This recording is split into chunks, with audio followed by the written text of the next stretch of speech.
Hello, everybody. Tap to add description. Let's do my microphone test. Oh. It's not going to We're just working out the technical issues be. right now. Here we go. We are live. We're live. I think we are live. I've just turned the microphone on. Is anyone actually listening? Yeah, I can see Janice has just dropped in and Sabira. So it looks like people are starting to join us. We are just getting all the things working. We are going live on Twitter, on Facebook, And YouTube. Instagram. Yeah, and Instagram too. All right, we are doing it. We are all here. I think we should take bets on what technical difficulty or what gaffe is going to happen today. Probably. Well, I'm pretty sure I'm going to knock one of these cameras over at some stage. You're going to knock the camera over? We've got about an hour and a half to talk all things World Evidence-Based Healthcare Day, so something's going to go wrong Yeah. at some stage. Yes. But we can see some people are listening in, which is fantastic. I'm just trying to join the actual Twitter space myself on my computer, so you just say welcome to everyone, Danielle, while I get onto the actual Twitter space. Welcome everyone. We are incredibly excited that we get to talk about all things evidence-based healthcare today. Methodology is a passion of ours. We live, we breathe it. We are so incredibly passionate to be able to talk about it today and be able to talk with everyone that helps us, do methodology. We wouldn't be able to do this without you. So I'm very, very excited, nervous, petrified, scared I'm going to swear. So hoping that I don't. What happens if I swear? Well, we're keeping it pretty light and casual today. Okay. I wouldn't recommend it. All right, yeah. Probably wouldn't be a great thing to do. Do I need a swear jar? We are keeping it pretty light and fun because it's World Evidence-Based Healthcare Day. This is like Christmas. It is. It's methodology Christmas. It is methodology Christmas. It is Christmas for us, and we can't wait to get with all of our evidence-based healthcare family on Christmas. So for methodology Christmas, what present do you want? What present do I want? I want less people to be doing poor quality scoping reviews. That is. You don't want world peace? Well, of course I do, but in terms of if this is Christmas and it's going to be related to evidence-based healthcare day, I think probably less people doing poor quality systematic reviews and scoping reviews. Fair enough. I love how you then just added systematic reviews because we all know that not every systematic review is a good review. Well, that's true. That's true. They are not all created equal, and as I'm sure many of our listeners know, a lot of people do systematic reviews which probably don't adhere to methodological guidance. They aren't reported very well, following PRISMA, for example. We actually just put out an article about this, Danielle, just the other day. We did the Pandora's Box article. Yeah. Which journal was that again? It was B&J Evidence-Based Medicine, Okay. and basically the premise of the article is we're questioning whether or not we have actually opened the Pandora's box of evidence synthesis. In terms of, I think we're getting so good at communicating the importance of systematic reviews and why they're so important to underpin trustworthy decisions in healthcare, of course.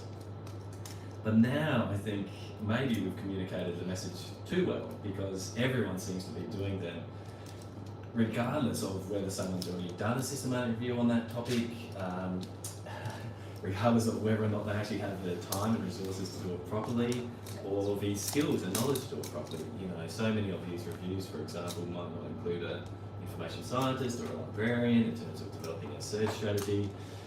So there's a lot of issues, and that's actually what we talked about in this article with Pandora's Box of Evidence Synthesis. And if you're interested in this, please do check it out because there are a lot of issues. So if this is methodology Christmas, Yes. which I now just feel like it's going to catch on, Yeah. so our comms team has to do something about that, sorry.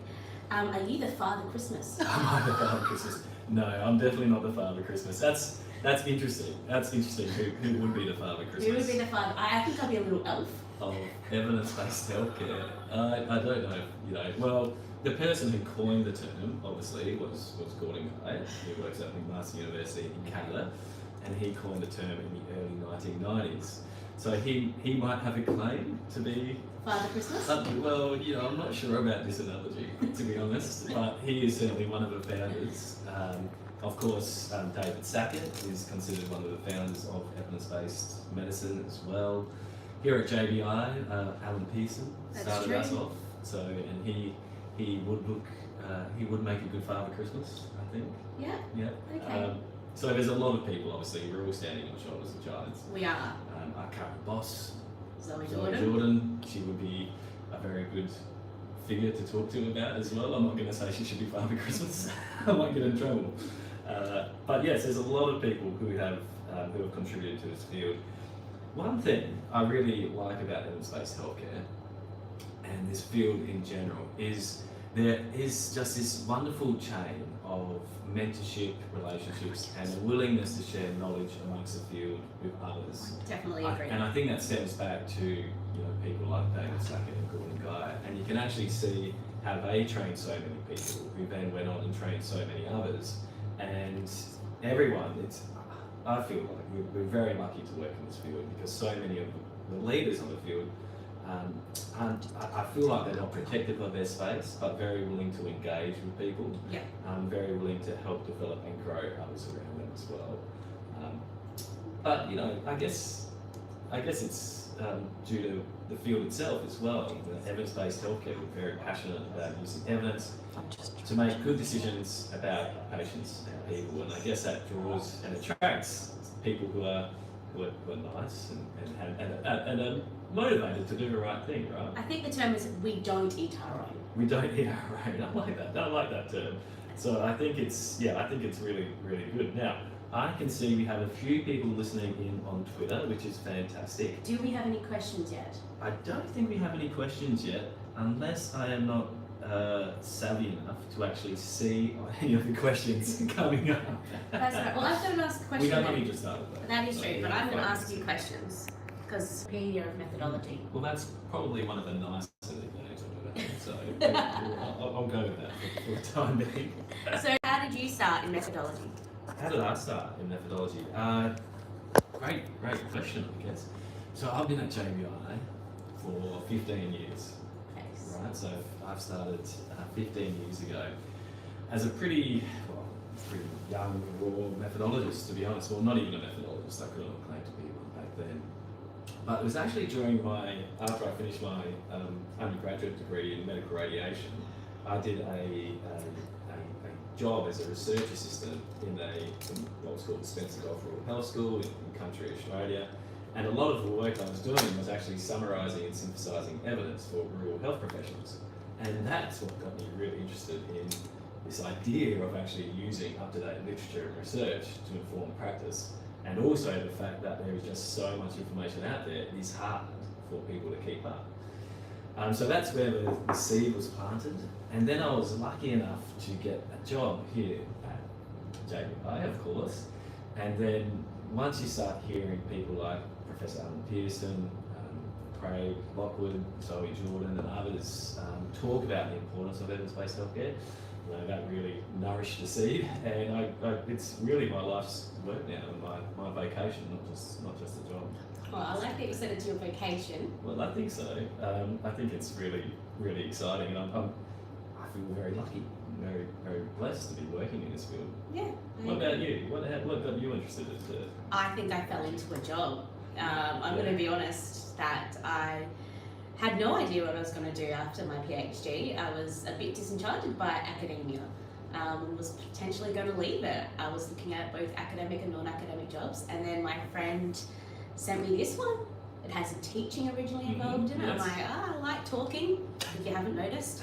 And I thought, okay, well, let's try it out and go for the job. And then not thinking much of it. And then when I got the job, I think, as you said, you kind of just keep falling in love with it. And I strongly believe that we're improving the foundations of research. And to me, that's just so incredibly powerful. What I love about this job and being a methodologist is the diversity in the position. I think when you are an extroverted person in academia, you can sometimes feel like you don't have a place. And so coming here and being able to do things like social media and, for me, how-to guides, is really important. So I hope that one day I can take the guesswork out of all evidence synthesis. That's awesome. That's great. And you know, this is really important, right? Communicating the importance of evidence-based healthcare using platforms like social media, Instagram, TikTok. We don't have a TikTok yet. That's something we are not getting we could look into doing. No.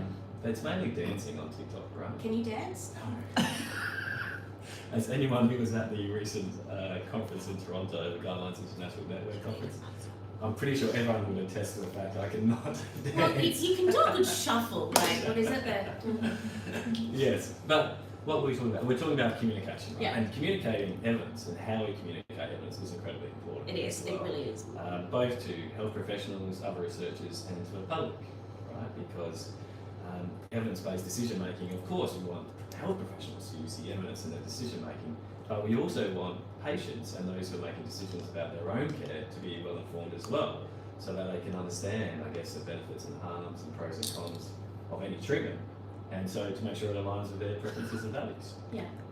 So I think that's great when you're looking into social media, all of these things, which I'm not fantastic on. I'm still trying to join the Facebook live stream on my computer. I think I've finally got onto it, which is great.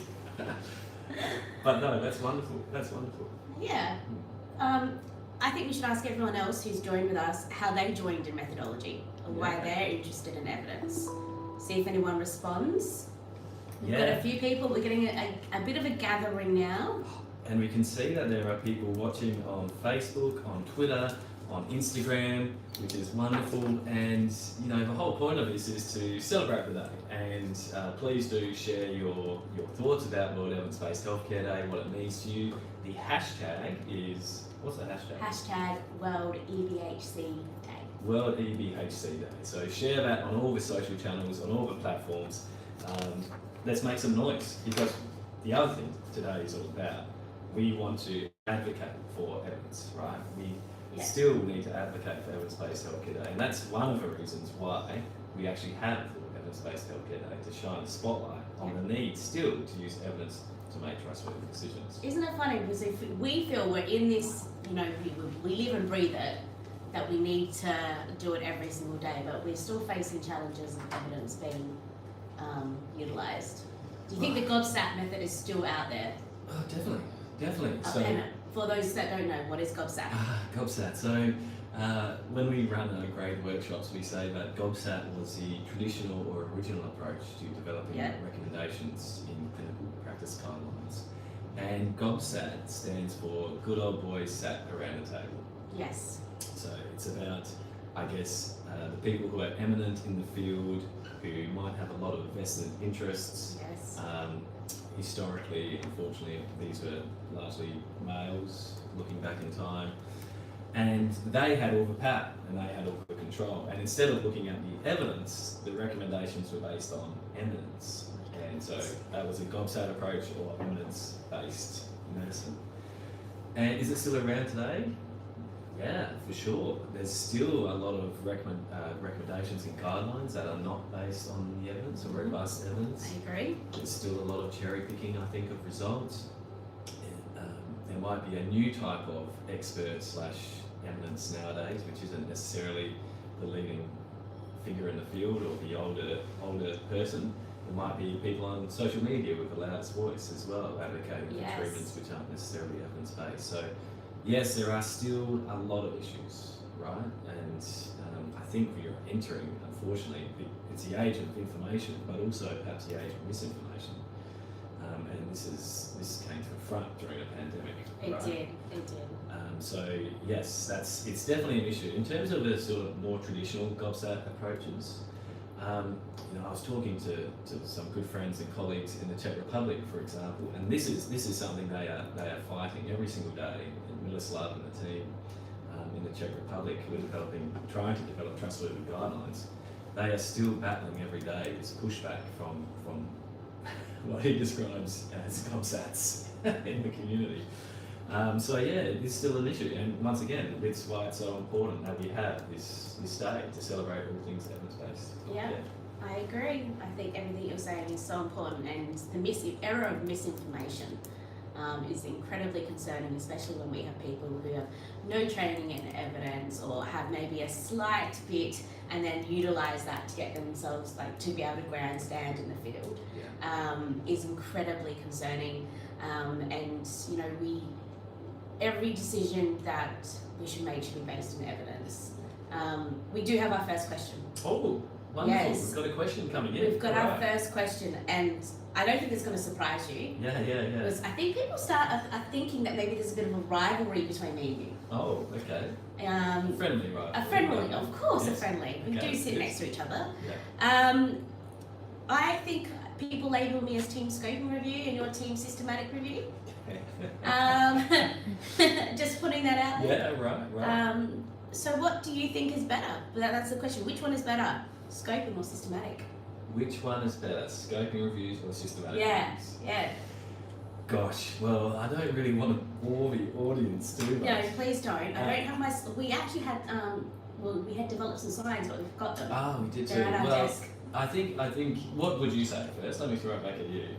Well, I'm currently on my mug. I don't know if you can see this, but this mug here has my first author paper in methodology, and it's called the Undertaking a Scoping Review paper. So I actually have a mug that I drink out of every day. So I feel like I'm very partial to scoping reviews. Yeah. I love scoping reviews. I love systematic reviews, but each have their own place.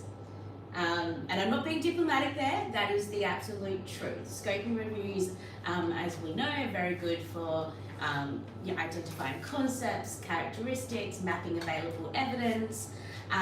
They're fantastic for fellow researchers, maybe policy, in terms of understanding where the evidence is. They could be great for determining where funding is even needed. I think we haven't fully explored the scope of scoping reviews. You really need to find a better one when we say scope of scoping. But systematic reviews also have their place, and they're incredibly important. So I don't know if it should be a rivalry. Maybe a marriage between I the don't two. think there should be either, right? Yeah. I don't think we should go into create this false dichotomy between systematic reviews and scoping reviews. Mm-hmm. I thought it's a bit fun to Oh, debate yeah. on a day like today I where love we're keeping it relaxed. Because I've done some great work with wonderful colleagues like yourself and others in the scoping review methodology group, some people think I'm all about scoping reviews nowadays, but obviously I think my heart is in systematic reviews, if I had to say that. So I often, when I present on scoping reviews nowadays, I put in my disclosures at the start that I'm not an advocate for scoping reviews. Well, not necessarily an advocate for scoping reviews, because I think they've been so abused in their short history. I think we're seeing so many scoping reviews that are being done for the wrong reasons. Yes. And there's a lot of misconceptions about them as well. What I might call the dark side of scoping reviews, right? There's a paper. Is there a paper on this? No, that's a different. No, but we could. Oh, we could. Let's just add that to our ever-growing list of papers to write. Well, there is, right? Because there's so many misconceptions. For example, some people do scoping reviews because they think they're going to be easier to do in a systematic review. I wish. Yeah, and that's not a good reason to do one. Some people do scoping reviews because they think there's not enough evidence out there, so they'll do a scoping review. Or conversely, I've seen people say they'll do a scoping review because there's too much evidence. Yeah. But really, the amount of evidence addressing a particular question shouldn't drive your decision about if you do a systematic review or a scoping review as well. Some people think they can do whatever they like with scoping reviews, right? I remember having a conversation with someone a few years ago. This is quite funny. They didn't realise I was part of JBI or the JBI Scoping Review Methodology Group. Oh, good. And we were talking about evidence synthesis and systematic reviews, and then this person mentioned that he was going to do a scoping review, and I was like, oh, that's great. Why are you doing a scoping review? And he said, oh, well, I just want to do what I want to do, and in scoping reviews, you can just do whatever you want, right? Oh. And I was like, oh gosh. No. Oh no, this is not good. So this is quite funny. We had a nice gentle discussion about that. Gentle discussion. Yes, Gentle, yes. okay. You know, Yep. a chance to educate and promote, I hope, about the fact, scoping reviews. If you're doing scoping reviews, reviews. Yeah. They should follow rigorous guidance set out by, well, groups like JBI or others, Yes. so that the results or findings of scoping reviews are trustworthy and credible. You know, you can't just cherry pick, you can't just have a little bit of a look-see or a quick and dirty search. You know, they should still be systematic in the way they are conducted. As systematic, as transparent, as rigorous, as a systematic review, but they ask Yeah. different questions. Yeah. Speaking of different questions, we have another question of how do I know if the research question for my systematic review is too broad or too narrow?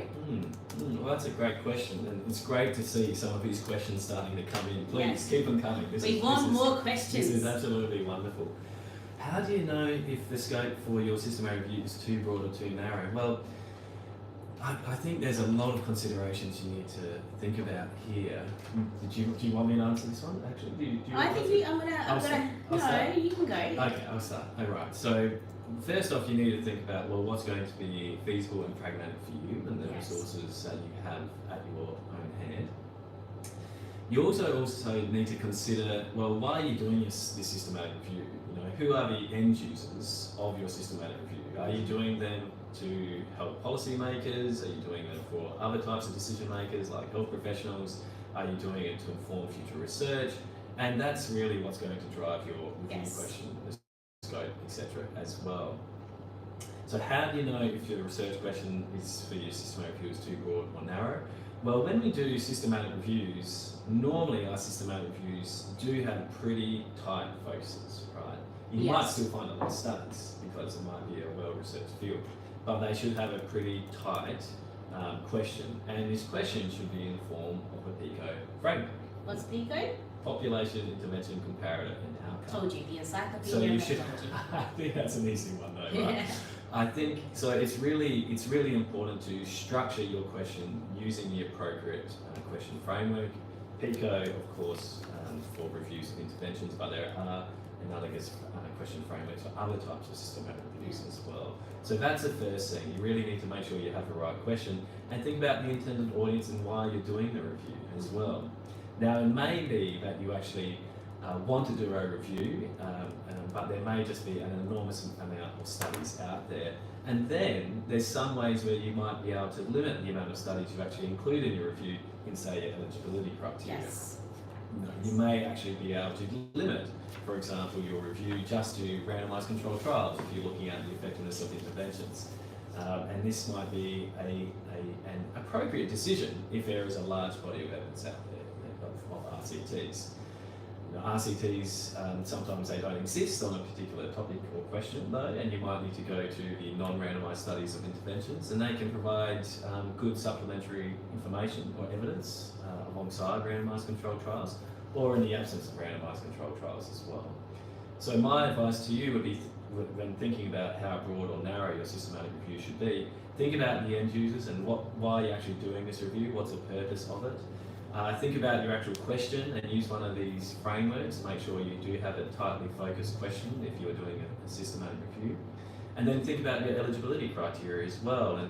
And we can, ideally before embarking on any systematic review project, we will have some sort of understanding of the literature that's out there as well. So some sort of, not necessarily scoping review, but some sort of scoping activity or background searching so that you can get a good understanding of how many studies might exist, what type of study designs they are, what sort of interventions or variations of the intervention they are looking at, what are the outcomes that have been assessed as well. So all of these things should inform your decision about your actual systematic review. I agree, and I think the first thing we should do is work out if the review is the right type of review. So we've got tools now, so the Right Review tool, which you can Google and it comes up, and it's a wonderful online tool that you can put all your, which helps actually form, I think, the question development as well. And it will just determine if it is a systematic review, maybe what type of systematic review it is, and that can also help you get on the right track. Yeah, that's great advice, and it is a wonderful tool. I think if you just Google Right Review tool, it should just come up. It should right? come, yes. Yeah. And it's nice. It used to ask you a bunch of questions, and then you go through this sort of wizard type framework, and then it spits out an answer for you. So I wish I had that in my PhD. Yeah. Yeah. That's right. Well, this is a challenging issue sometimes, right? To know what is the right review for you, what are the right methods you should use, what is the right approach. I mean, we see it all the time in our scoping review workshop, don't we? Tell us about it. I think it's devastating though when you tell someone that it's the wrong review type potentially. We have people coming to our scoping review workshop, and obviously they're coming because they think they're doing a scoping review, and then when you kind of get to the crux of what they're actually asking, you're like, it's not a scoping review, it's a systematic review. So it's really important to, I think, work out what review type is correct. That's why we have the mnemonics of the PICO, and the PCC, which is population, concept and context. Do some reading, I think, on the different review types. Your article, systematic or scoping review, a very popular article. And to open access, that's a great article to start with. Can help determine which review type you might be doing out of those two. But even within systematic reviews, there's multiple different review types, isn't there? Well, there certainly are. And we historically, I guess, systematic reviews evolved in the field looking at the effectiveness of interventions. Yes. When we're talking about healthcare and medicine, but throughout the 90s and early 2000s, we started to see more and more types of systematic reviews emerge. We saw the qualitative systematic reviews and the various approaches to qualitative evidence synthesis. But we also saw diagnostic test accuracy reviews come out. Recently, there's been a lot of development in prognostic systematic reviews, both overall prognosis, prognostic factors, and prognostic models. And then there's lots of other types of synthesis as well, like realist synthesis, scoping reviews, as we've already talked about, overviews of reviews. We're getting very meta now. There's a lot of different review types, isn't there? My favourite is when we say we did a scoping review or scoping reviews.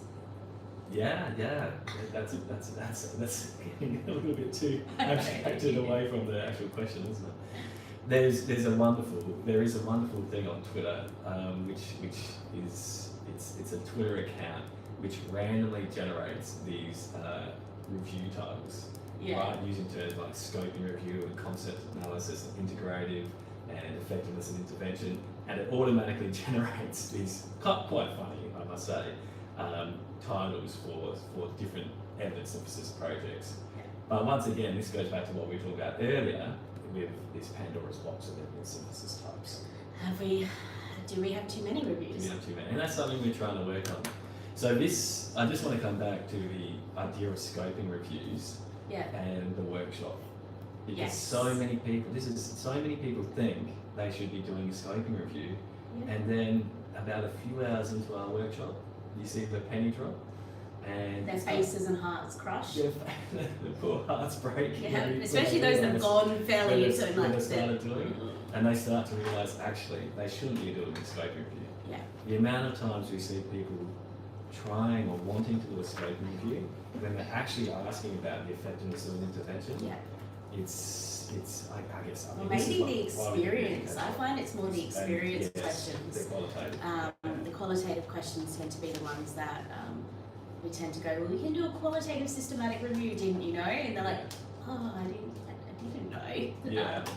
So definitely interesting when it happens, but there's strategies in place. Yes, we do. And that's why we do the education. And that's actually why I wanted to get involved with scoping reviews, to try to correct, I guess, or help out to get better education, better structures in place so people can choose the right review choice. Yes, okay. Right, so we've been going for about half an hour now. 30 minutes on the Social-Thon. Good work. It's going quick. It's been a good half an hour. And just for those of you who have just joined us, once again, welcome. Happy World Evidence-Based Healthcare Day. At least for those of us in this part of the world. Probably isn't quite World Evidence-Based Healthcare Day everywhere yet. Not yet, but you can, if they're there, they've started the day with us. Happy World Evidence-Based Healthcare Day Eve. Eve, yes, we'll go with that. Eve. We're saying it's a bit like Christmas, so. Christmas Eve! I love Christmas Eve. Oh, it's a great day.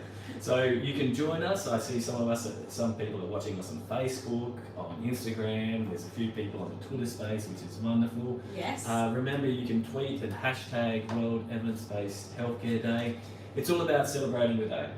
celebrating the use of evidence in practice, which Is this when we can oh show yeah, the cupcakes? and talk about celebration.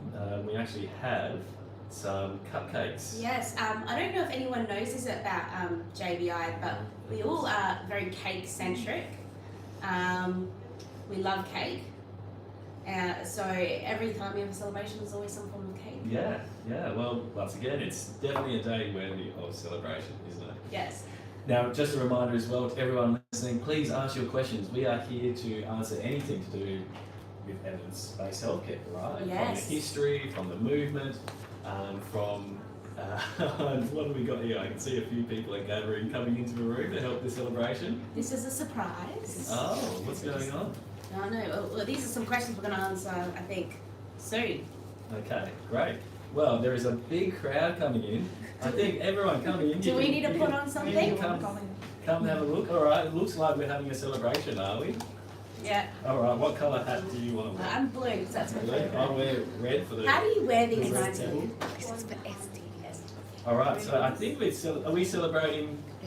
All right, so we're celebrating the launch of a new website. Yes, tell us about SD. Well, I think we're celebrating the the Evidence Synthesis Taxonomy Initiative website, Yeah. which we've been talking about this morning. Yes. People do right reviews for the right reasons, using the right methods. And we've got some lovely people joining us as well. So I think we're going to say, let's say Happy World Evidence-Based Healthcare Day. Happy All birthday. right.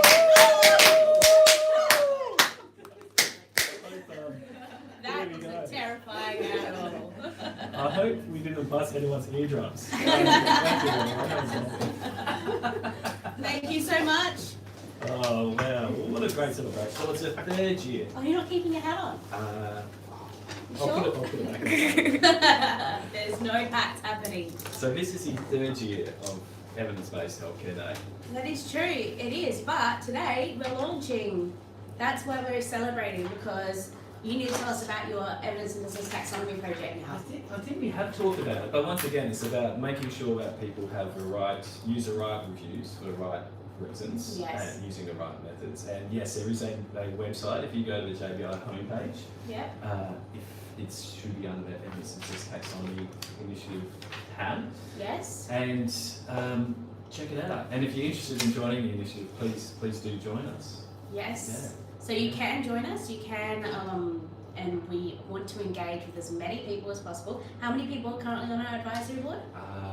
Over 80, is it? Over 100. Over 100. There you go. We have every continent represented besides Antarctica. So if we have a researcher in Antarctica right now watching us, can you please tell us? So I just need to have all continents represented. Wonderful. That's great. All right. I'm So finding streamers on me. let's reset again, because Okay. we've been going for half an hour. Once again, welcome everyone. Happy World Evidence-Based Healthcare Day. Thanks to all our watchers on Facebook, on Twitter, on Instagram, on YouTube. Oh, we're on YouTube. Oh, there you go. I feel really young right now. It's quite exciting. Remember, you can join the conversation, ask questions. We've got a few questions we're going to talk about. Just so it's our third World Evidence-Based Healthcare Day, though, and it just seems to be getting bigger and bigger and better every year. I think so. I think it's becoming.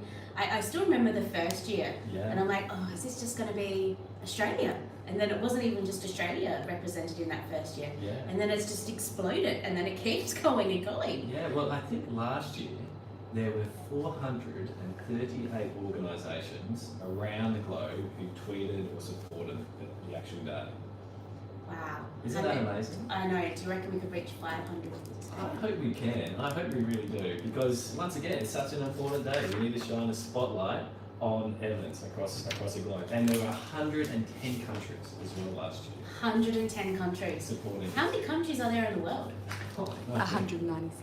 196. We just got someone Someone in the ears that there's 196 countries in the world. Now, it's so, and there's a flagship event for every World Evidence-Based Healthcare Day. There's lots of events, and thank you to everyone who are holding events Yeah. today, including this one you're holding right now. We're not the flagship? I think we have a fun fun event. With a fun event. We're trying to bring With a fun event with party But hats. did you go to? You didn't go to last time. No, I was actually presenting at another You were at the conference. What Works Global Summit. The What Works Global Summit, talking about mapping and evidence of gap maps and scoping reviews on a panel. So that was fantastic. Really enjoyed it. Well, that's a great initiative too by our friends at Campbell, right? Yes. That annual event. I was lucky enough to attend last night. I actually made a bit of an event of it in my household. I connected my laptop. Made an event. Yes, Was there a connected my- cheese board? No, there was no cheese board. Missed opportunity. But we connected it to the TV, and myself and my wife and my mother-in-law sat down and watched it. It was very good. It was a great event. So it was about equity in global health partnerships. I'm very sad to miss it, but I do believe it is recorded and will be online shortly. Perhaps. I think there's going to be a summary of it. A summary of it. Definitely Okay. a summary of the discussions, because the discussions were great, and I left, after the webinar, I left feeling, to be honest, I left feeling like I needed to do better. So it was a really good educational experience, and the panelists were all fantastic. Samara Credo, Nazreen, the MC, they were all fantastic. So I can't wait to see the write-up for that event. I'm looking forward to it, and I'm disappointed I missed it, but at the same time I was presenting, so hopefully I'll get the summary. But this, the concept of equity was also very prominent in our Guidelines International Network conference. It was. And so that was fantastic. It's great to see this increasing focus on equity in guidelines, in evidence-based healthcare, and global health partnerships, because I think it's somewhere we can all improve. Okay. For sure. Now, yes, go on. We've got some questions. We need to answer the all right. questions. So, how do I minimise bias in my systematic review? Well, very good question. So, systematic reviews are research, right? Yes, they are. They are a research endeavour, just like any primary research, like if you're running an RCT or even a focus group or some sort of survey. It's a type of research, and systematic review should follow the principles of good research conduct and good scientific principles, which means to minimise bias in your systematic review, you should make sure that it's driven by a protocol, and in that protocol you need to put in all of your decisions, your methods, your processes, your eligibility criteria, etc. And having that protocol drive the process of your systematic review means that you won't just be making ad hoc decisions along the way, or subjective decisions, or cherry picking. Yes. You've got a planned, well thought out structure, and this is a way to increase rigor and to show that your systematic review has rigor as well. So that's one way. Other ways are to include multiple people in your systematic review to try to reduce the chance of human error. Should a systematic review ever be done by one person? I would say no. I would say it's impossible to do a systematic review by one person. Or it's not really a systematic review, because I think you're taking too many shortcuts now. So why you need two people is you need someone we recommend that two people at least do your title and abstract screening, your study selection, your risk of bias assessment, etc. Just to reduce the chance of human error, largely, in case something gets missed, or there's some sort of oversight. Now, there is some research. There are people looking at whether or not you could do it with one person and then maybe have the machine be the other person. A machine, a computer, automation, machine learning, etc. and systematic reviews. This is pretty exciting, I think. This is a really, really interesting innovation in the field of evidence synthesis. A lot of trust, I think, amongst evidence synthesizers, systematic reviewers in just using machines. I think there needs to be some sort of human-machine interaction. And the good thing is we are seeing tools now like JBI Summary, Covenants, other tools that are really helping automate the systematic review process. Not necessarily machine learning, but automate. A tool that does extraction. I'm going to celebrate. Well, there's people working on it, right? Yes. There are people working on it, and there are some issues. So this is really interesting. Why? Okay, we were talking about minimising bias. Yeah, I just want to put you back on topic. So the other thing that you can do if you're worried about your systematic review being biased is you can actually assess the risk of bias of your systematic review, Yes. just like you would for any primary study that you include in your review. And there's a number of tools that you can use to do this. The classic tool for critical appraisal of systematic reviews is AMSTAR. Yep. If you're doing a systematic review of interventions, then ROBUS is a very good tool. A good generic tool applicable to any type of systematic review is a JPI critical appraisal tool as well. So I would suggest taking a look at some of these tools as well. Now, is there a tool for scoping reviews yet? No, there is not a tool yet No. for assessing the risk of bias of scoping reviews, but I'm sure some very talented individuals are working on it. Yes. Yes, that's right. Okay, one other question that we have, not one more, we're hoping to answer many questions, so please send them all in. What are some key things I should know about the logistics of completing a systematic review? Do you mind if You take this one. I can take this Yeah, one? yeah, definitely. Okay. So I'm really passionate about this because I think we have to remember, and I think there's a bit of a mentality that, systematic reviews are easy. Are they real research? We get this coming out and it's like, yes, they are, and they're very arduous. But we get people coming like, oh, we can finish this in, 3-6 months, right? And I'm like, if you have a very good team, if a lot of people on it, maybe. But scoping and systematic reviews take a long time. Well, they can. Okay. Yes, they can. I'm going to highlight that. So the very first thing you need to do is ensuring that you have the right team and the right number in your team, and that all of them are engaged in the work that you're doing. Set up weekly meetings if you have to keep everyone motivated, because especially in times of extraction, that can be it can be a need to keep motivated.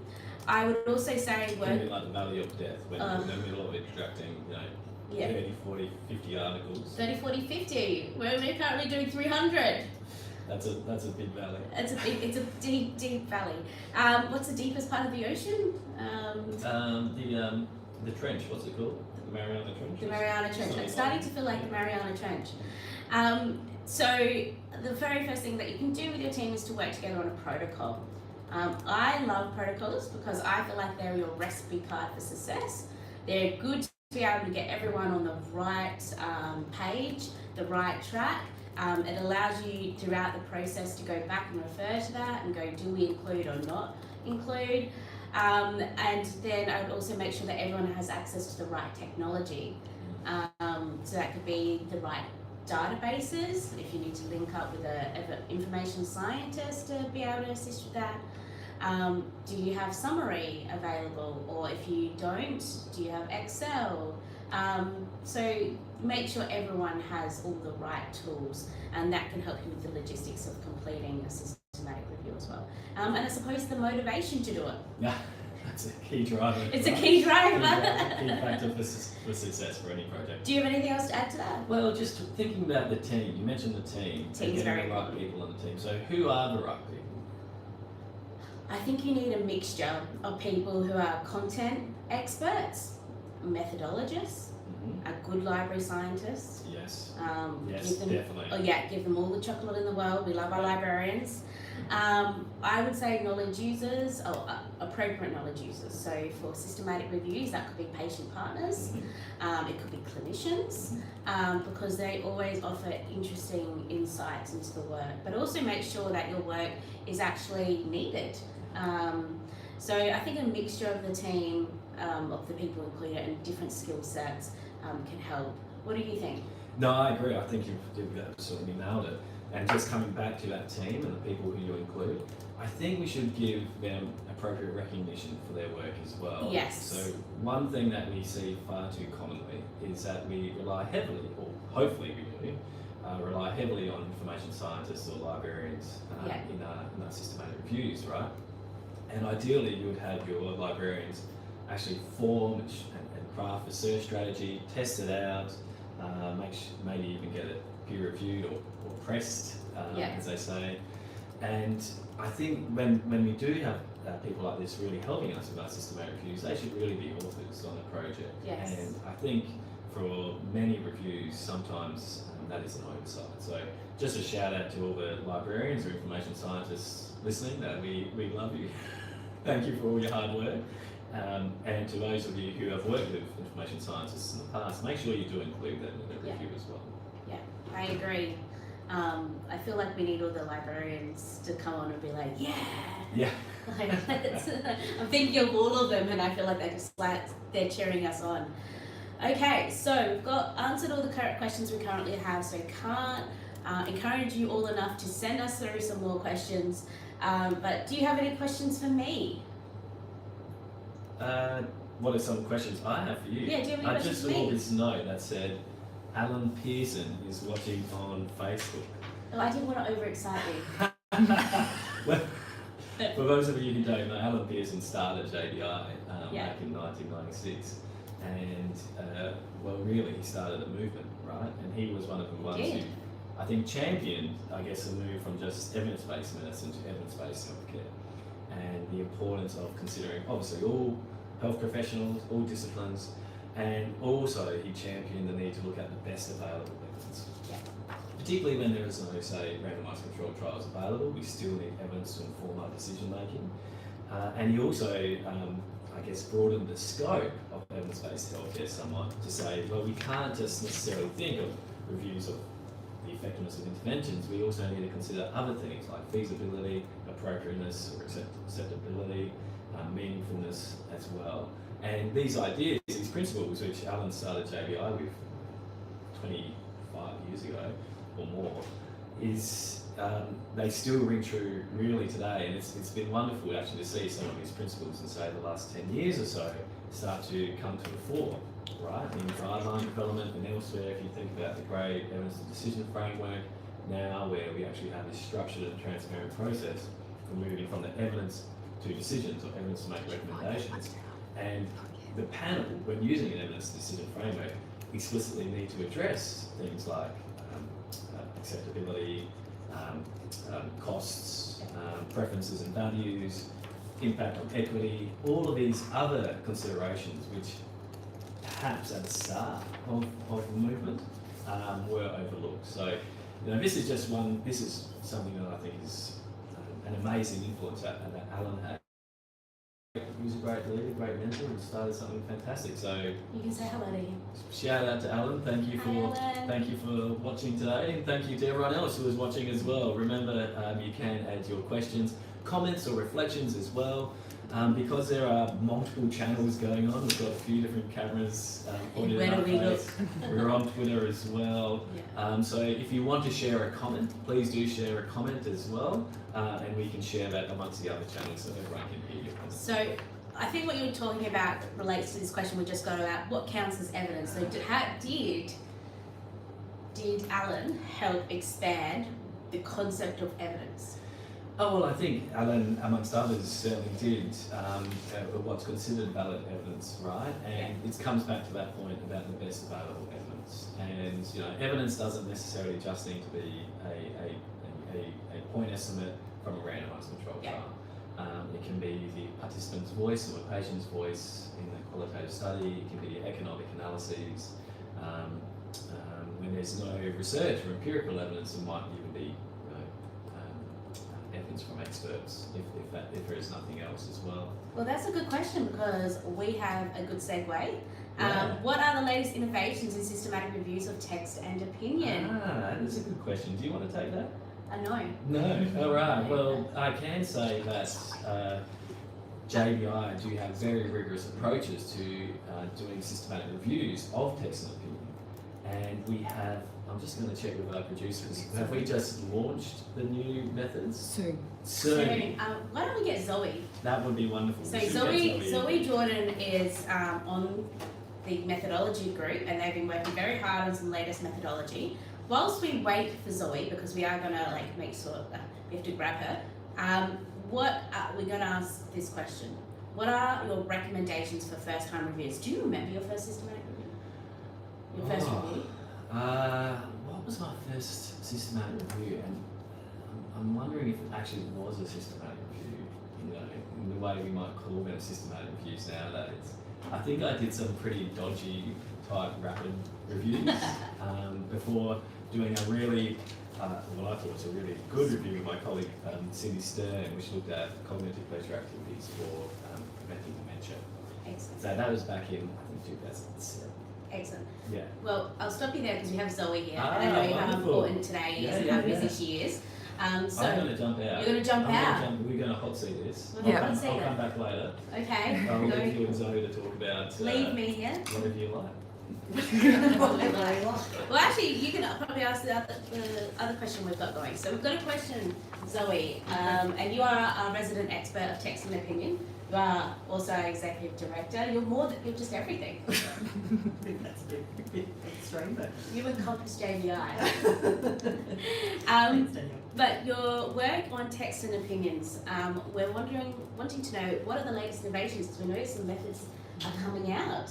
They are, yes. So first I think it's important to talk about the importance of having methodology around text and opinion and the reason that we've done that.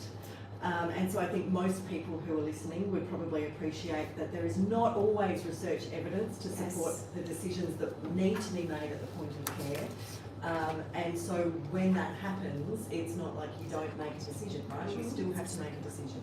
And so we have developed a methodology that looks at being able to evaluate, in the same way that we do for research, evidence that comes from text and opinion to inform decisions at the point of care. And so that's been, as all of our methodologies are, it's been a work in progress for many, many years. And I think what we've appreciated is that because of the diversity of that evidence, it's necessary to have different ways of critically appraising those sources of evidence. And so that's really where this latest innovation has come into play. And so we have different critical appraisal tools to use as part of that process. So do you know when it's going to come out, this new methodology? Really, really soon, I hope. So I'm really excited about getting that out there and seeing people using it, because that's where the real test is, making sure that, because we are a very pragmatically focused organisation, so we want to see it tested and then we can continue to refine it. Excellent. So we also have another question that I'm keen to ask you. Mm-hmm. You've been on quite a few systematic reviews, I believe. Few, yes. Just a few? Just a few? Do you remember your first one? Oh, yes, I think. In fact, I think it still gets referenced today, and it was around leadership in nursing, and it was as part of a consultancy for the RNAO, the Registered Nurses Association of Ontario. Thank you, Zach. Wow. Yeah. And what do you have any recommendations for first-time reviewers? Yes. It's probably a better question for you and Zach, actually, in terms of making sure you use the right methods to answer your question. So that's critical. Working with a librarian, talking to experts, that sort of thing. Don't be afraid to ask questions. Absolutely. To send emails for clarification to people like Zac and myself, anyone at JBI. Most of us all of us, are very happy to answer any questions that you have. And be kind to yourself in the process, that this is a learning opportunity throughout your first time. It's not a perfect science, Yes. and even experts don't have all the answers all the time. So I think the more that we talk to each other, the more that we ask questions, the better. Excellent.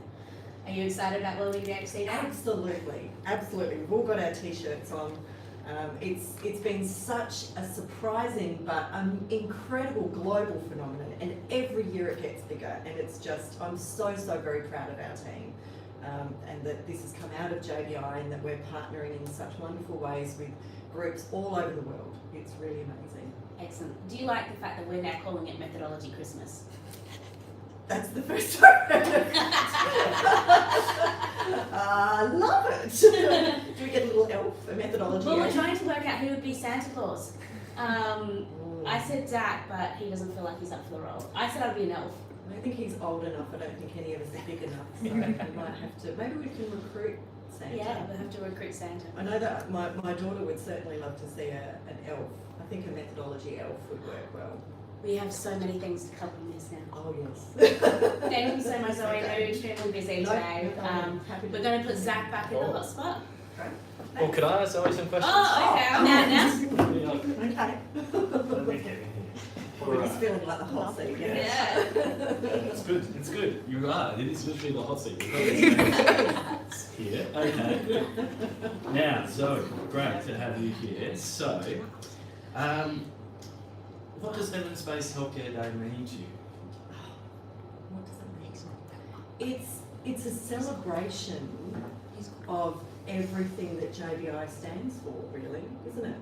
Yeah. You know, and it's such an important opportunity for the global community to pause for thought and reflection and to think about what we're doing, how we're working together to achieve those goals, and remembering that we are all a community who are stronger together. I think. Wonderful. And now you wear a lot of hats, don't you? And what's your current role? Executive Director Executive of Director of JBI. And where do you see evidence-based healthcare in the field and maybe JBI moving? Oh, It is a hot seat. it is a hot bigger, you know, I think that that JBI is going from strength to strength, but the only way that we can really truly achieve global health outcomes, improvement to global health outcomes, is for us to grow and to work more collaboratively with other groups around the world. And I think, you know, we are really doing some very innovative work in JBI that's really complementary to other work that's going on across the world. And there's some very, I've said it a few times in the last few weeks, there's some really sophisticated science now going on, but JBI, as ever, is grounded in pragmatism. And so I think, you know, one of the things that we need to always have at the back of our minds is who we're doing this for. Wonderful. Sorry, I just realised that Twitter Space phone had been moved. We've got so many channels going on at the moment. I hope you can still hear us, those of you on Twitter. Now, Zoe, last question, then I'll let you. And we are having a bit of fun today. This is all about fun. JBI famously have a fame approach to evidence-based healthcare. When I first started working at JBI, you had the most wonderful analogy to explaining the fame approach to people, which still sticks in my head. I don't know if you still use it. You know what I'm talking about. I do. Would you be willing to share that? Sure. So, many years ago, I was asked to go to New Zealand on secondment to talk about evidence-based healthcare to nurses at the point of care working in hospitals in New Zealand. And the very first session that I got up to speak at, I gave the generic JBI standard delivery explanation for who we are and what we do, and only 2 of them fell asleep, I think. They'd come off night shift, so that's how I justify it to myself.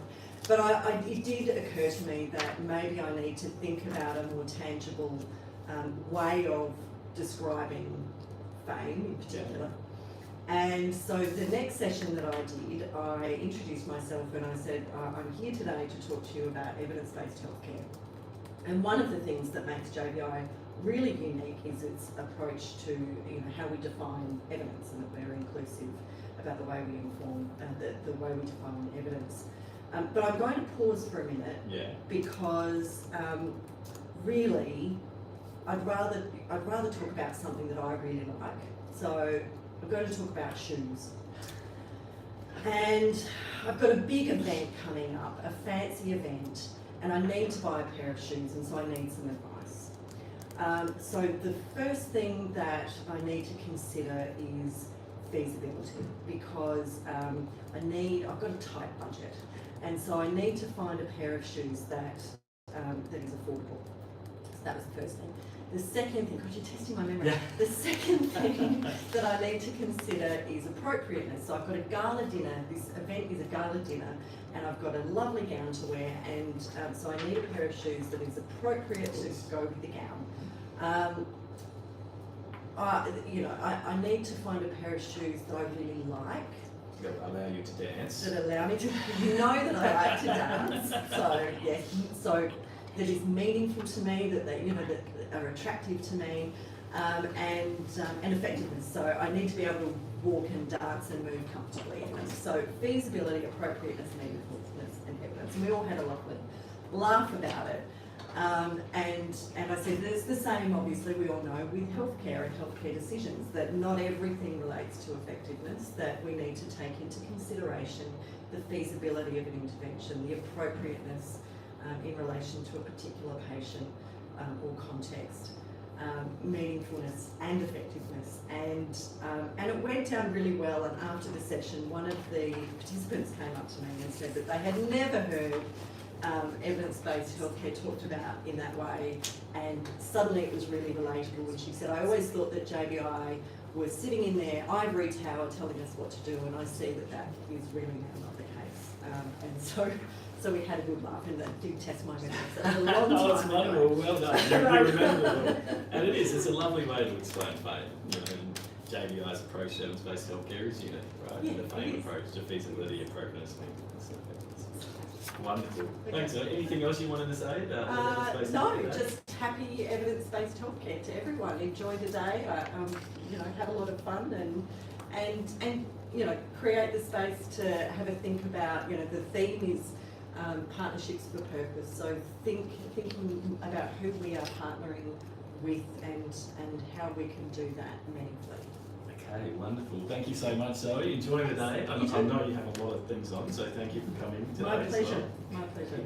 Now we've got another guest coming along. This is very special. Here we go. We've got Associate Professor Craig Lockwood joining us. Hello, Craig. Hi, How are you going? good. Wow. Well, Evidence-Based Healthcare Day. It's exciting and it's great to be a part of it. It's a fantastic initiative, and the discussions online have been fascinating all morning. It's really, really interesting stuff. Awesome. Now, I think you've come in to help us with some particular questions, and I'm getting handed some questions here. Whilst we take a look at those, what does Evidence-Based Healthcare Day mean to you, Craig? Oh, so much. It's an opportunity, I think, for people to take a little break from whatever the routine of their day is like, and actually think about, if this is the dominant movement of our time, and it's centered around developing and delivering good research to the point of care, so that clinical decision making can be informed by rigorous, reliable evidence. And I think you mentioned earlier that evidence comes from a variety of kinds of reviews and topics. Then to me, this is a wonderful opportunity for people to think that they actually have a place in this space. They have a functional, pragmatic role, not only to deliver patient care or to inform policy, but also to really engage with evidence and to then network out from that. It's a wonderful opportunity to collaborate, to build partnerships, to have an impact that's bigger than just ourselves and who we are as an individual. And you've been working in the field for over 20 years? 26 years. 26 years. 26 years. So Yeah. it's nice that there's a day to recognise something you've devoted basically your life to.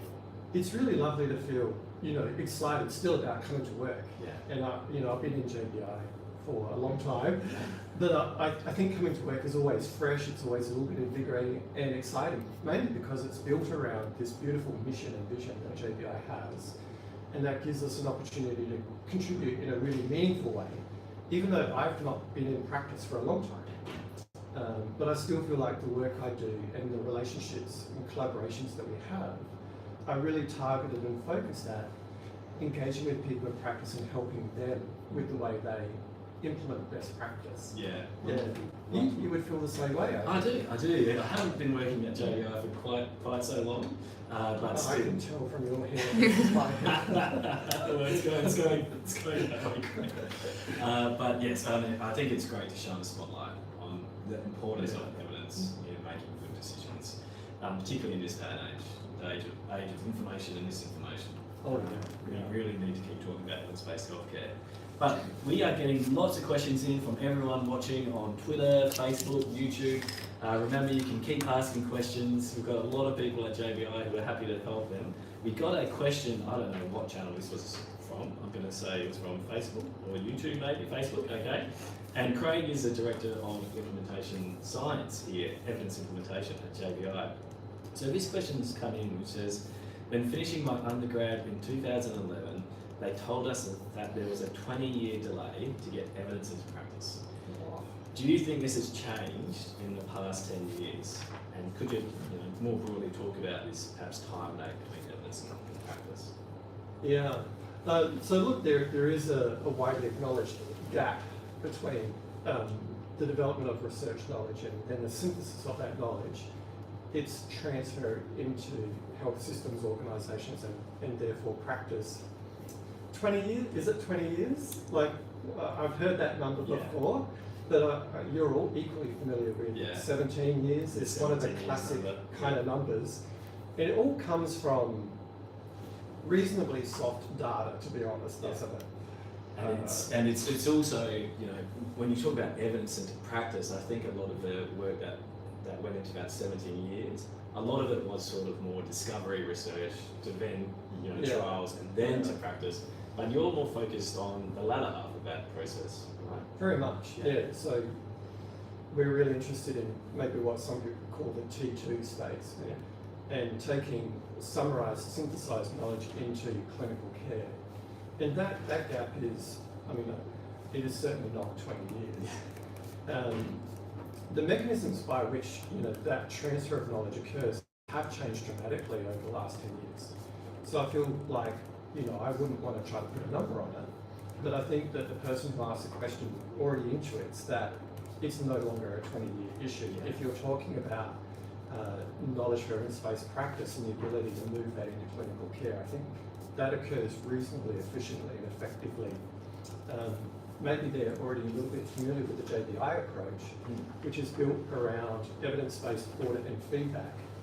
So audit criteria that are based on evidence, so that is the research evidence, and that goes very quickly and directly into clinical care scenarios using measurable criteria. So if you have the right partnerships and the right collaboration, actually it's fairly seamless to move from here's what we know about best practice in this field to a collaborative training program or process leading to we're actually now doing this in our organisation.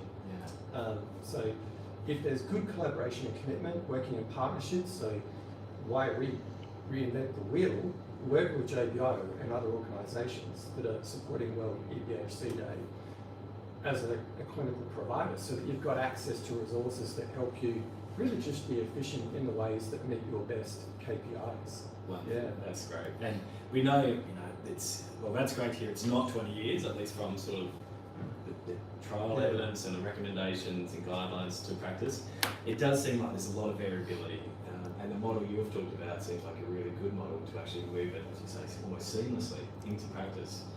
But there is still a lot of evidence that probably isn't getting into practice, which is, of course, why we're trying to shine a light on it with World Evidence-Based Healthcare Day, right? All right, a different tact now. Danielle asked me earlier what was my favourite review type. What did I like more, scoping reviews or systematic reviews? And we had a good discussion about that. But this question has come in. What do you think about the divide between quantitative and qualitative research, especially in systematic reviews? And do you have a favourite review? It's probably easier for me to start with favourite review type than to what is the great divide between qual-quant. And I like qualitative evidence analysis. It won't surprise people that know me. I certainly appreciate the value of questions that we can answer in relation to effectiveness or prognosis or diagnosis.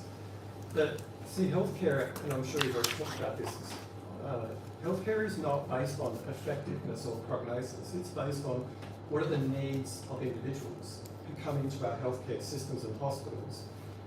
And they don't just need an effective intervention, they need an intervention that's targeted to them as an individual that will improve their general health. Yeah. In And line so- with their preferences and values. Exactly. Yeah. So I feel like there's a lot of scope still for qualitative evidence synthesis to help inform and flesh out our understanding of how people experience the healthcare system, their illness, the treatment options, even their family and how their family feel about it. So I see complementariness between qual and quant reviews, but my favourite would be the qual ones because it really lets you get into the experience of that individual. And you've got a lot of experience, of course, with qual systematic reviews, and JBI has some really good guides. Yeah. Qualitative reviews. Yeah, I think that's key. One of the, there's more than JBI's guidance out there in the world, but the true value of guidance is when there is a living methodology group that continuously supports and updates it. And I know JBI has that. They have methodologists from America, from Europe, from Australia, and from parts of Asia as well, who are all committed to supporting and developing this qualitative methodology. So, it doesn't get stale, it doesn't lose currency with current requirements in terms of systematic reviews. So it's a really fun field. It is fun. It is quite exciting. Lots of discussions, sometimes heated in the field as well.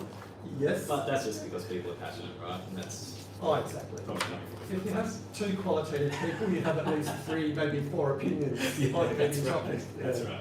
Now, and I just wanted to highlight, you mentioned as well that maybe this is like a false dichotomy or divide, and actually they complement each other, right? Yeah.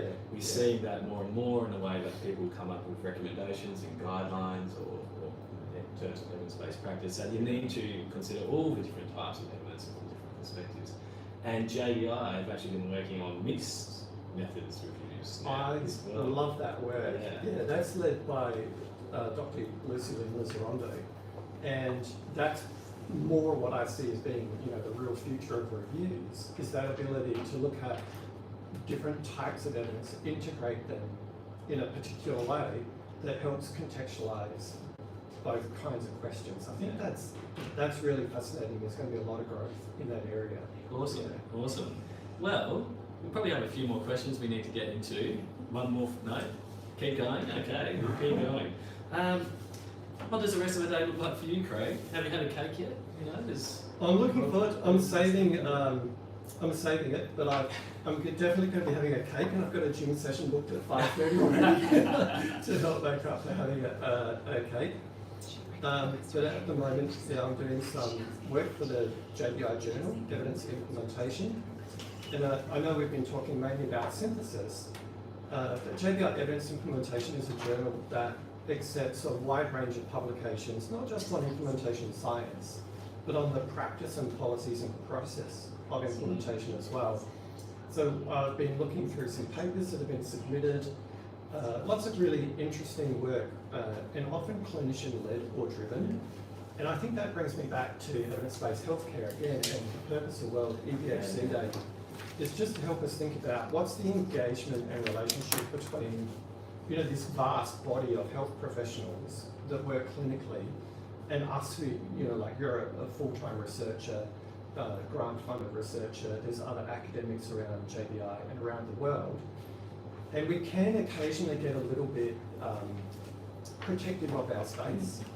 But if we flip it around and remember this is really all about the patient and healthcare outcomes for people, then it's a bit like we lose that divide between qualitative and quantitative. We all actually can partner more effectively together because instead of competing strengths, they're maybe is collaborative strengths the right? Yeah. Do you know what I'm trying to say? I do, and that's exactly right. And evidence-based healthcare is about people making decisions based on evidence, and we have a large focus on supporting clinicians to be able to do that and working in partnership, collaborating together. Wonderful. And just for those of you who are on Twitter, the journal Craig's talking about JBI evidence implementation. They do have an account on Twitter. What's a handle? At JBI_EI. There you go. Yeah, follow. It's a really good account. It's lots got a of lot of interesting followers. stuff. Really great account. Fantastic. All right. Well, we are going to keep the hot seat rolling. So thank No you worries. again. Thank you. Enjoy. And we have 2 people coming in. This is exciting. We have Dr. Lucy Lizarondo And we have Dr. Cindy Stern. Am I leaving? Am I No, staying? you're staying. I'm staying. It just you're crowded. stuck with me for those of you who are here. So Craig and I, we're just having a great discussion about all things evidence, of course. Of course, it's the day for it. So Lucy first, Cindy, welcome. Thank you. Shuffle close to me. Shuffle close. Let's get nice and close. It's all about evidence-based. Discussion. Okay, wonderful. So we were just having a great discussion, but first, yes, happy at World Evidence-Based Healthcare Day. You too? But You too. what does Evidence-Based Healthcare Day mean to you, Lucy? To me, it's a celebration of the different methodologies on evidence synthesis, evidence transfer, and evidence implementation. Awesome, wonderful.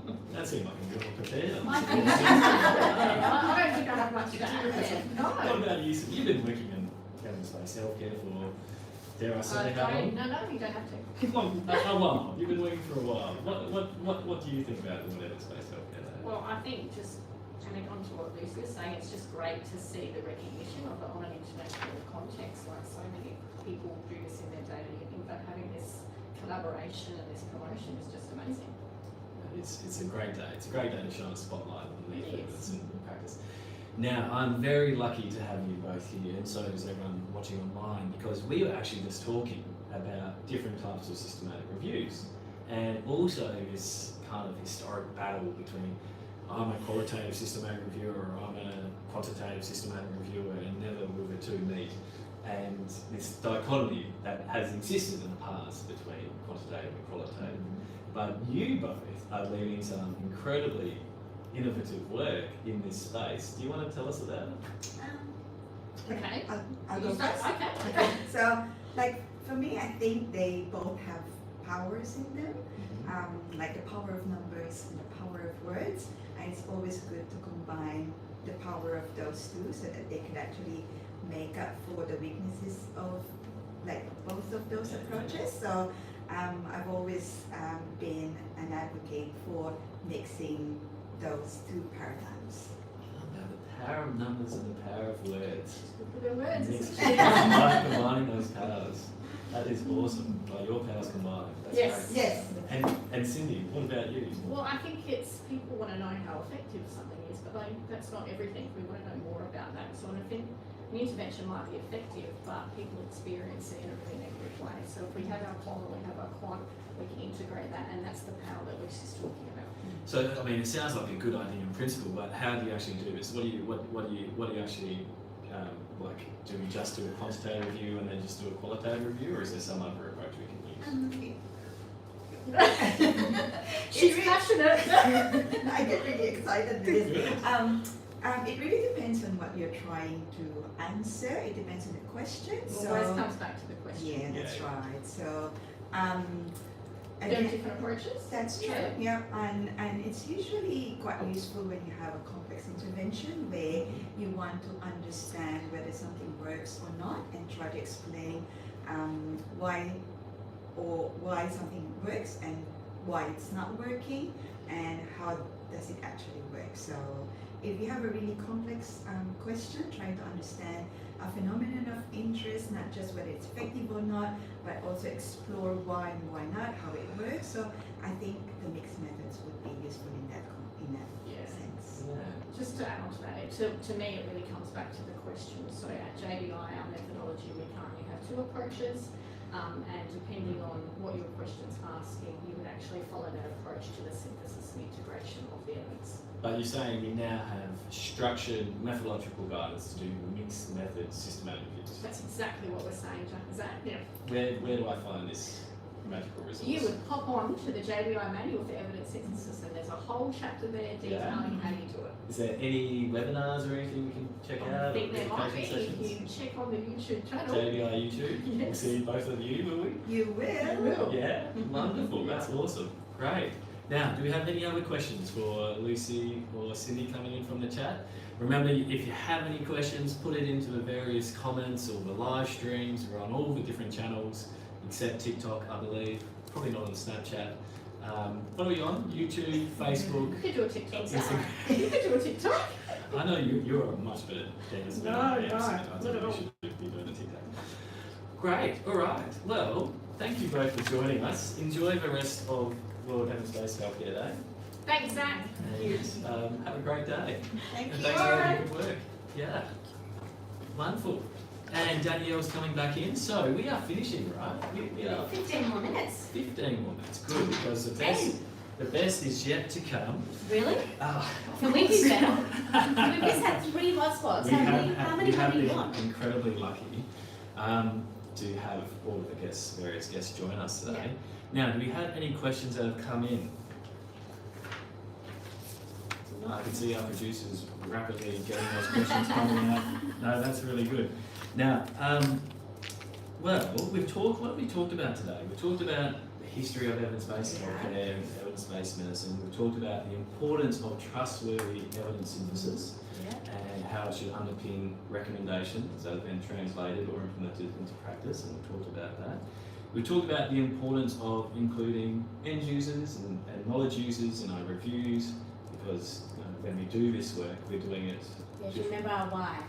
I love that, Daniel. We have to remember Remember our our why why. as well, which is fantastic. We talked a little bit about the history of JBI and some of the other different groups around the table as well, and just had some fantastic discussions about JBI's approach to evidence-based healthcare using the FAME, feasibility, appropriateness, meaningfulness and effectiveness when making decisions. Had a great chat with Craig about evidence implementation, and a lovely chat with Lucy and Cindy about mixed methods reviews. This is quite exciting, isn't it? Mixed methods reviews. I love mixed methods reviews. Yeah. So I think they're the way of the future. yeah. So, what are your thoughts from this morning? I think it's been better than we thought it would be. Social-Thon. I think all of us were a little bit terrified about how this would go. We're getting a flurry of questions coming in though right now. Do we have time to answer them? I think we're starting to run out of time, and there is Okay. one thing we really must do before we finish up. Oh God, what is it? We need to get the founder of World Evidence-Based Healthcare Day up here in the hot seat. Yes. To have a bit of a chat with Yes. us. Yes. Shuffle over. Shuffle. Let's get Bianca Pillar onto the stage. I think we need to add to this interruption the phenomenal Bianca Pillar. Perfect. Yeah, are we all in? Scooching, are we Yeah. okay? So, We gotta go you've got to come. Yeah. Over. We need you on the camera. Yeah. Mostly. Okay. So, you started this right 3 years ago or more. 3 years ago, in the middle of COVID-19, when all of collectively events were being shut down around the world. And we know from the JBIC, the JBI collaboration over the last 9 years that I've been working here, how integral those events are in terms of taking the time to pause, discuss, debate, learn from one another. And there was a lot of despair. People were scrambling worldwide, trying to figure out in terms of how to rapidly produce evidence in a rigorous way, and many people working in partnership, but also silos. And so we felt in JBI that we needed a global platform. We needed time to be able to pause, reflect, and discuss what was going on during this global pandemic, when all of the normal kind of channels and in-person events had just been decimated. And so we developed a project brief. We reached out to new and existing global partners. Everyone jumped on board, so with 7 organisations in 3 months we formed this global initiative. And we felt like it was either going to be really successful because people needed something to hold on to during those initial dark times, or it was going to fall completely flat because people were too busy and had their heads buried in, what was the chaos of COVID-19. And I think to our great delight and excitement, it really took off and it really resonated. And every year it has grown exponentially. So I can say that this year we've already had 600 organisations, and we've only just started World Evidence-Based Healthcare Day. So, we've been inundated with emails from all around the world in the last 48 hours asking how people can contribute, what can they do. And I think it's great that it resonates with so many people. It really does. And it is, there's just a lot of passion. And one thing that came out of the webinar last night for me, and it's something that we wrote in the original project brief, was the power of human connection. And so what came out of the webinar last night, talking about this theme around partnerships for purpose, is that at the end of the day, we are all just people. So you might have, very important logos on paperwork when we're talking about these great consortia, collaborations, partnerships, but at the end of the day, it is people, and in evidence-based healthcare, in my experience, it is very passionate people that are really driving this agenda. And I think working with the JBI collaboration with thousands of people across 40 countries, and what I love about when we all come together is just how much that passion is felt and the connections that you have, because you have this aim, this common aim of using evidence to improve lives. And that's what this is all about. That's fantastic. Yeah. That's so good. And I think Chills. no one exemplifies that passion more than you, Bianca. And Thank you. I think on behalf of the evidence-based healthcare Yeah. community, or everyone, thank you for starting this day to be able to celebrate the need for evidence-based healthcare. Thank you. And the fact it is, it's really starting to have an impact. As you say, over 600 organisations this year. Wow, that is incredible. And if we can keep communicating the importance of evidence-based healthcare, we're going to keep improving outcomes at the end of the day. And that's what it's all about. Absolutely. Oh, that's so awesome. And what are your plans from here? What's going to happen? Actually, tell us. Well, we had a flagship event last night. What else is going on today? Well, there are, so far we've heard about over 50 different online events that are happening. So as we said, we've had people email us from many different countries, too many to count, telling us, what they're doing to celebrate the day. We have people that are holding journal clubs, lunch and learn sessions. We've got a JBI partner in Cameroon who are doing an evidence-based storytelling workshop in a rural village in Cameroon. We have grade webinars and workshops. We have conferences going on. Yeah. So I think if you follow on Twitter, if you follow the hashtag World EBHC Day, you'll be able to see exactly what people are doing all around the world, and you can join the conversation. And that's a place to go. So follow the hashtag World Evidence-Based Healthcare Day. Follow the Twitter account. Absolutely, at World EBHC Day. Yeah, awesome. And so this is the third. It is the third, yes. Next year we're going again. This is forever now, right? Yeah, you realise you've I feel started like I've something. signed up to do this until I die, yes. And beyond. Correct. And it'll be even bigger and better, I guess, next year. Absolutely. So the steering committee will start planning next year in about a month's time. So we get about 4 weeks off per year between campaigns, but everyone's, as I said, really passionate, and we're all very excited, and every year there's just a lot of support. So excellent. You have some questions for me? I'm just completely, as a woman in academics, seeing you thrive and do the work and show us you want us to just keep leading the way. So thank you. I'm so gobsmacked, I'm a bit speechless actually, which is like the first time in my life. So I just wanted to say thank you. I think it doesn't say how my appreciation, but everyone's appreciation. Thank you. Definitely feeling the loved. Awesome. Thank you so much, Bianca. I think we are getting close to finishing up, so maybe just final reflections. I think you've touched on it, but what does Evidence-Based Healthcare Day mean to you? And really, the heart of it. Well, I should make a disclaimer that I do not have a health background, so my background is actually in international development. And I think for me, this year's theme around partnerships for purpose resonates a lot, because I have been working with the JBI collaboration for close to a decade. And really, I think for me, it's been a real pleasure to be able to support and lift up the drive that people have around the world for wanting to make healthcare policy, practice and systems better based on the latest evidence. And I think there's, as Zoe said earlier, the science that is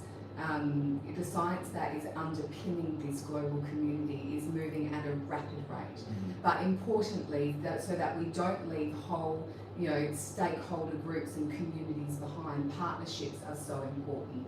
So there's lots of blogs on the website at the moment around the importance of patient partners, advocacy and consumer groups, And you know, and the ways that lots of different sectors and people work together to be able to connect, bridge, you know, this evidence and policy and getting research into practice. And so for me, this year's theme in particular, for someone who is new to evidence-based healthcare, I know it's been 10 years, but I feel new. It's just so great to see that there are so many people who are willing and able to work together to drive this agenda forward. So for me, it comes down to the people and the passion that people have to improve lives using evidence. Yeah, that's awesome. Thank you. Good. And what about you, Danielle? Just summing up, as we've only got a couple of minutes left. For me, World EBHC Day, it goes back to ensuring that everyone gets the same level of care, get the care that everyone deserves. And, you know, coming from a family, you know, of with my nonna coming in and not receiving that care that she deserved, and now seeing the change that is occurring. So for me, it's about making sure that everyone receives equitable care, and that's why I'm so passionate about World Evidence-Based Healthcare Day. That's fantastic. Thank you. Thank you, And Danielle. you, Zac? And you, Zac. And me, well, if I may, I know we've only got a minute left. I'll just tell a short little story. Right. Okay. So last night I came home from work and I said, "Oh, it's World Evidence-Based Healthcare Day tomorrow," and I'm with my wife and my 3 children, and I'm saying, "Happy World Evidence-Based Healthcare Day." And then this morning I put on the shirt, and my son said, "What is it? What's the shirt for again?" And I said, "It's for World Evidence-Based Healthcare Day." And he said, "What does that mean?" And I said, "It's about using research to inform decisions." Maybe too wordy for my nearly 8-year-old son. And he said, "Is that what you do, Dad?" And I said, "Yeah, that's what I do at work." And then he also said, "Is that what made Mummy better when she was sick with cancer?" And I said, "Yeah, mate, it was." And when you think about people you love and those we care for, and we can be so thankful that sometimes that care is actually based, when it is based, on good systematic reviews, good recommendations, like it was in my family's case. And that's why we do these systematic reviews. It's why we create these trustworthy recommendations, so that we can get the best care for people. So it's been a lovely day. Once again, thank you so much for creating this initiative, Bianca. I mean, I wish we could. It's been a full team, not only team in JBI, but a global community effort. So I feel Partnership for purpose. Absolutely. So thank you to everyone for joining us today. There are still so many events going on. Follow the handle, the accounts, the Twitter feed, World Evidence-Based Healthcare Day. Enjoy the day, celebrate, shine a spotlight, and thank you all for joining us today. Thank you. Thank you. And now we're going to turn all of these various spaces off. Great, thanks everyone. Thank you.